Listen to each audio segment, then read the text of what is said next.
लड़का और लड़की दोनों एक समान। और जब लड़का वाले जो हुआ सबकर बात ना करती मन, कुछ लोग हुआ समाज के ठेकेदार घूम घूम सगरो कहिया कि भैया दहेज लेना या देना दोनों पाप है।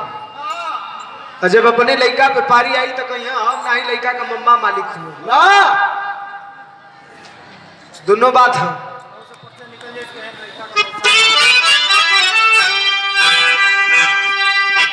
वही के देखते हुए कवि जी लिखलन,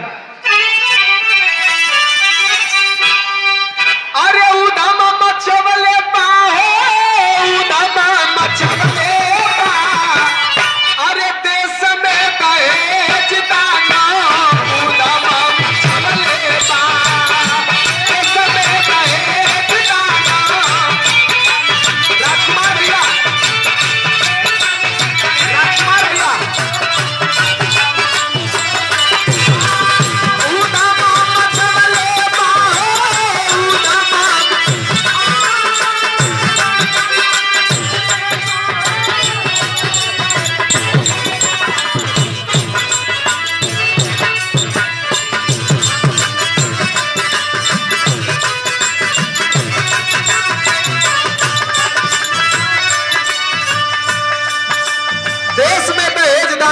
मचौले बालों कहिया हमें कुछ होना चाहिए,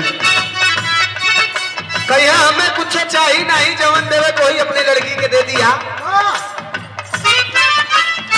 गाड़ी देवा तो पर तो हरा लड़की टहरी, लोग का मानसिकता हो कहिया गाड़ी देवा तो पर तो हरा लड़कियां ना घूमी, अब बेटवा देवा तो हरा लड़कियां ना सुनती। दहेज लेना और देना दोनों पाप है। माई बाबू अपने कलेजा का टुकड़ा, कलेजा का टुकड़ा देके अपने बिटिया के पाल पोस के उतना बड़ा करके और अचकई में दूसरे जगह भेज दे वाले।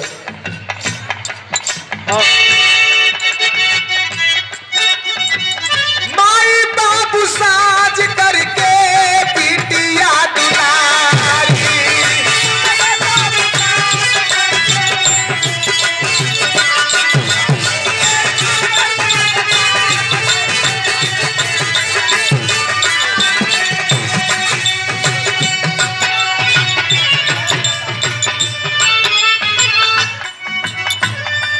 से बिटिया के पाल पोस के माई बाबू पढ़ा लिखा के सयान कैलन, तब माई बाबू साज करके बिटिया दुलारी,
से अपने लड़की के शादी ब्याह करके बढ़िया से योग्य घर भर देख के बिया के भेज देवेली कि हमारी लड़की अब सुखी रही।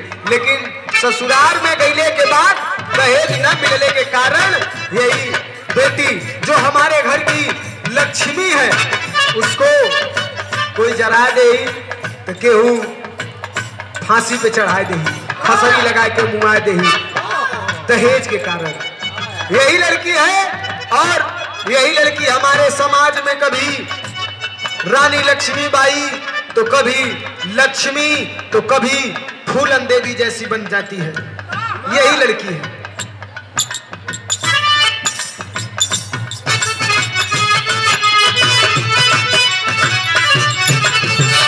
सैया सने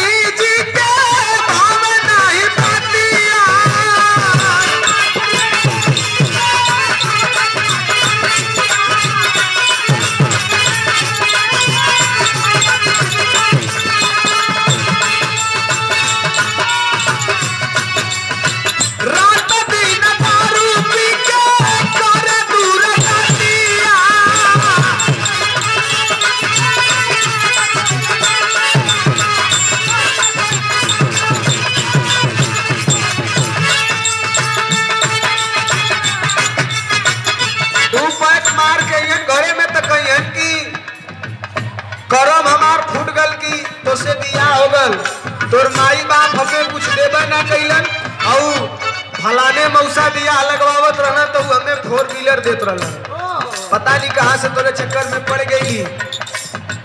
गरियन मरियन और करियन का ममता पिसारी सा तो पसे जरवले बा, ममता पिसारी सा तो पसे जरवले बा, देश में दहेज दाना उड़ा ममतवले बा, देश में दहेज दाना।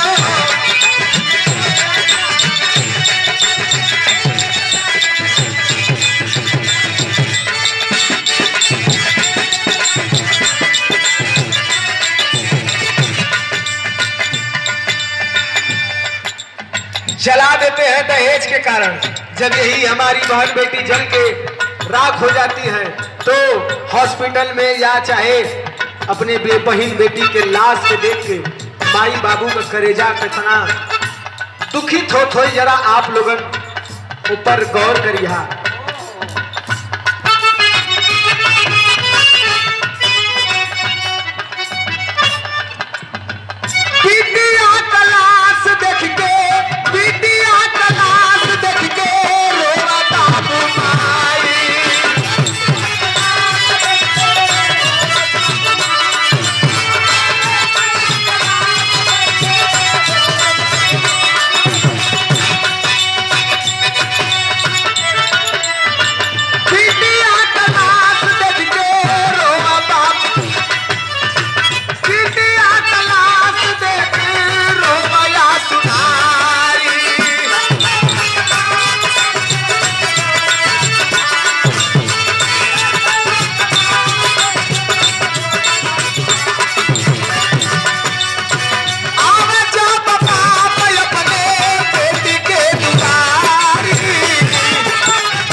जब आवला अपने बिटिया का लाश देखला फफक फफक के रोवाला, यह सोचला कि कौने जन्म कवन करम कमाई हमार बिगड़ल कि यहाँ पे अपने लड़की के भेज देली। तो आज के नौजवानन से हमारी अपील है, हमार कहना है का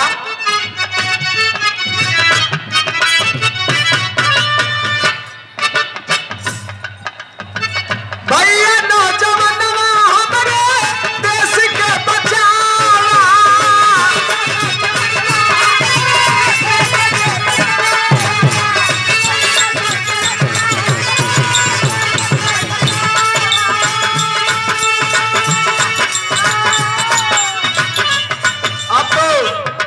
सरकार भारत सरकार भी घोषणा कर रही है बेटी बचाओ बेटी पढ़ाओ, तमाम स्कीम योजना भी निकाल देले बा सरकार।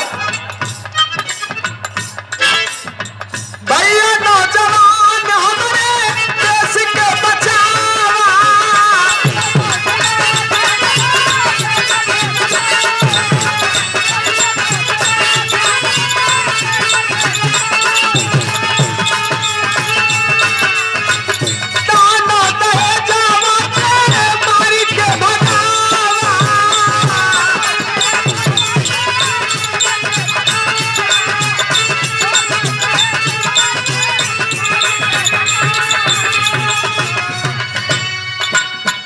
यह नौजवानन से अपील हो, दहेज दानों के भारत से एकदम खत्म कर दा, जड़ से इस समाज से उखाड़ के फेंक देवे का काम हो। काहे से दहेज कैले का है इस समाज के, हमारे समाज के लंगड़ा बनवले बा, हमारे